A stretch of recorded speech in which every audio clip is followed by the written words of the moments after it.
की किताब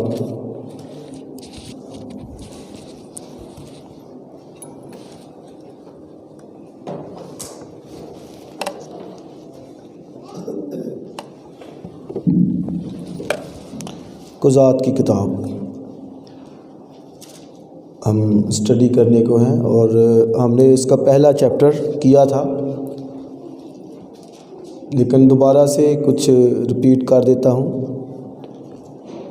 इसका मुसन्निफ़ ऑथर जो है वो सैमुअल है और थीम इसका ये है कि इसराइल जो है वो बार बार नाकाम हो जाता है, गुनाह करता है, बदी करता है और फिर खुदा किसी ना किसी को उनके लिए काजी कोई बर्पा करता है।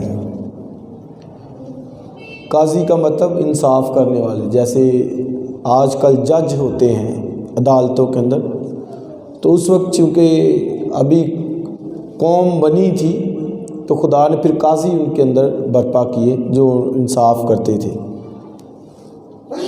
और इसके अंदर जो की वर्स है वो हमने पढ़ा था लास्ट भी, इसकी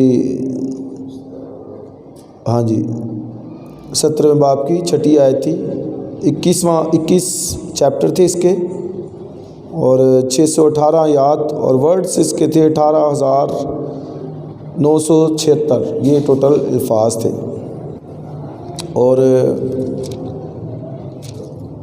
पहला चैप्टर हमने कर लिया था कुज़ात की किताब का। आज हम उसके जो है वो दूसरा बाब करेंगे। आइए निकालिए कुज़ात की किताब दूसरा बाब पहली आयत से। और खुदावंद का फरिश्ता जिलजाल से बोकीम को आया और कहने लगा, मैं तुमको मिस्र से निकाल कर उस मुल्क में जिसकी बाबत मैंने तुम्हारे बाप दादा से कसम खाई थी ले आया। और मैंने कहा कि मैं हरगिज़ तुमसे अहद शिकनी ना करूँगा और तुम उस मुल्क के बशिंदों के साथ अहद ना बांधना, बल्कि उनके मज़हबों को ढा देना। पर तुमने मेरी बात नहीं मानी। तुमने क्यों ऐसा किया? इसलिए मैंने भी कहा कि मैं उनको तुम्हारे आगे से दफ़ा ना करूँगा, बल्कि वो तुम्हारे पहलुओं के कांटे और उनके द्योता तुम्हारे लिए फंदा होंगे। जब खुदावंद के फरिश्ते ने सब बनी इसराइल से ये बातें कहीं तो वो चिल्ला चिल्ला कर रोने लगे और उन्होंने उस जगह का नाम बोकीम रखा और वहाँ उन्होंने खुदावंद के लिए कुर्बानी चढ़ाई। आमीन। सो ये जैसा मैंने लास्ट भी बताया कि इस किताब का जो थीम है, जो की वर्स है, वो ये है कि लिखा है कि जिसके दिल में जो आता वही वो करता था। ये इसका थीम है कुज़ात की किताब का। जिसके दिल में जो भी आता वही वो करता था। कुज़ात की किताब ये मेरे और आपके लिए एक बहुत बड़ा नमूना है सीखने के लिए कि जब कलाम से हटकर कोई चलेगा तो याद रखें फिर नाकामी है। इसीलिए बार बार ये लिखा है कि वो 80 वर्ष तक मदियानियों के हाथ में, 120 वर्ष तक फिलिस्तीनियों के हाथ में, बार बार वो अबलीस के हाथों में पड़ जाते थे।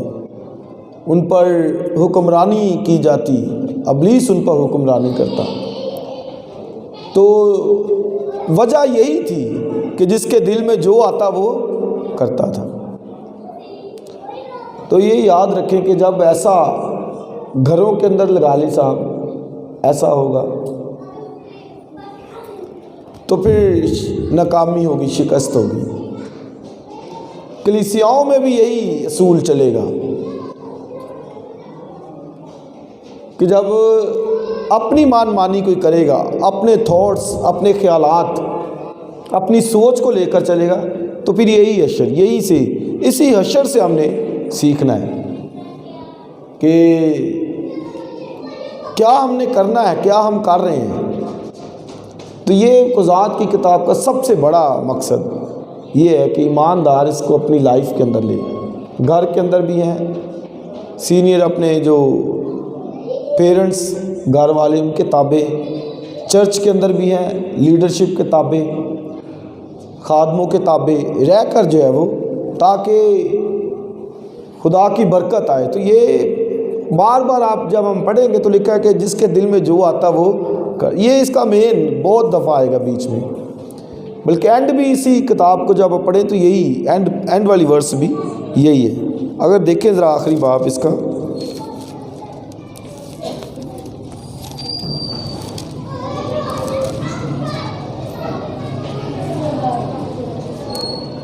आखिरी बाब देखिए ज़रा, इस 21वां बाब खुज़ात की किताब का, उसकी 25वीं आयत है। लिखा है, उन दिनों इस्राएल में कोई बादशाह ना था, हर एक शख्स जो कुछ उसकी नज़र में अच्छा मालूम होता था, आगे क्या लिखा है, वही वो करता था। ये है इस किताब का। आप देखिए एंड पर भी यही है, आखिरी आयत इसकी नोट कीजिए, आखिरी आयत। उनकी सारी शिकस्त, उनकी सारी नाकामी का सबब क्या था? एक ही बात आखिरी आयत में भी वही लिखी है कि जिसके दिल में जो आता था वो करता था। तो ये फिर इसलिए बहुत उन्होंने शिकस्त खाई, मार खाई। आप देखें जदौन एक वो काजी था जिसको बर्पा किया, तो वो कोलू के अंदर छुप कर गेहूँ झाड़ रहा था। ये हालत थी उनकी, छुप कर खाने पीने के लिए भी छुप छुप कर काम करते थे। हाँ, इतना वो जुए उनके के गैर काम के जुए के अंदर फंसे हुए थे। ये हालत है उनकी। तो फिर रोते कि खुदा माफ़ कर, आंखें खुलती, खुदा फिर कोई काजी बर्पा कर देता, वो निकालता। जैसे जदौन आया, गुतनीएल आया, शमजर, आहूद, इफ्ताह, अजलादी और फिर दबूरा, बर्क, ये काजी खुदा ने बर्पा कि इनको हम बार बार जो लाइफ बारी बारी ज़रूर स्टडी करेंगे। तो ये इनका एक वजह हमारे सामने जो है वो आती है। आइए ज़रा दूसरा बाब पढ़िए, दूसरा बाब पहली आयत। ये मैंने पढ़ दिया हवाला ना? हाँ जी, ये हवाला पढ़ा है, 6 आयत तक हमने पढ़ा है। और आप देखिए यहाँ पर भी लिखा है कि खुदावंद का फरिश्ता जिलजाल से बोकीम के अंदर आया। जिलजाल उनका हेड क्वार्टर था। रूफस थोड़ी सी यार आवाज़ की इको कम करो आके, बहुत ज़्यादा की। तो जिलजाल हेड क्वार्टर था उनका, और वर्शिप प्लेस भी यही थी उनकी, जहाँ पे वो कुर्बानियाँ गुजरानते।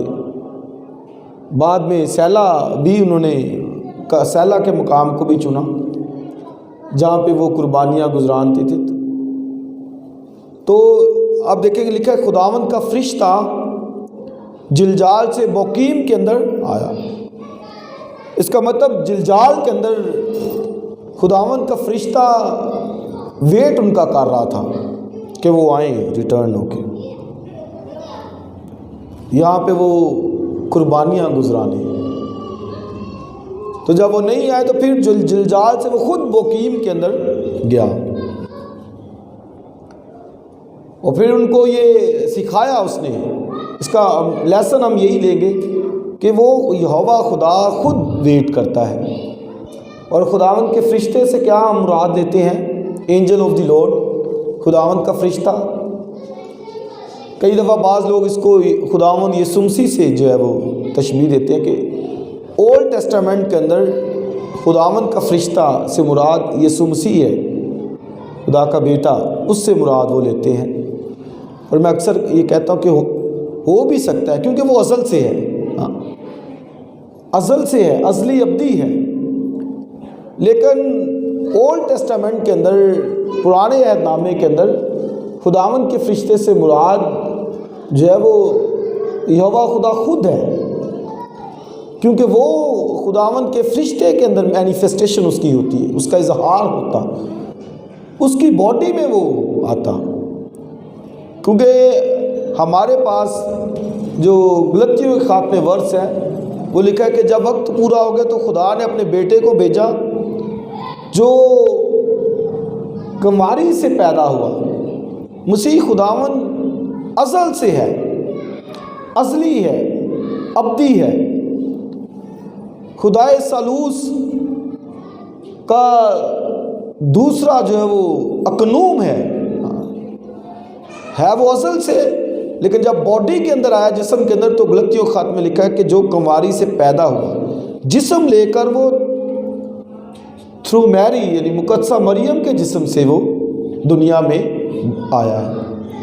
मैं ये कह रहा हूँ कि बाज़ कमेंटेटर ये कहते हैं कि वो पुराने अहदनामे के अंदर मसीह खुदावन का इजहार है। मैं ये भी कह रहा हूँ कि हो भी सकता है, लेकिन बॉडी के अंदर बाद में आप कीजिए, क्योंकि रिकॉर्ड हो रहा है, आगे जाना है, बाद में सवालों के लिए एक सेशन बाद में रखेंगे। तो कुंवारी से वो जो है वो मुकद्दसा मरियम से जब पैदा हुआ तो जिस्म फिर लेकर वो आया है। ओल्ड टेस्टामेंट के अंदर जहाँ पर भी खुदावन का फरिश्ता आया है, यहोवा खुदा खुद। आप एक हवाला देखिए खरूज की किताब,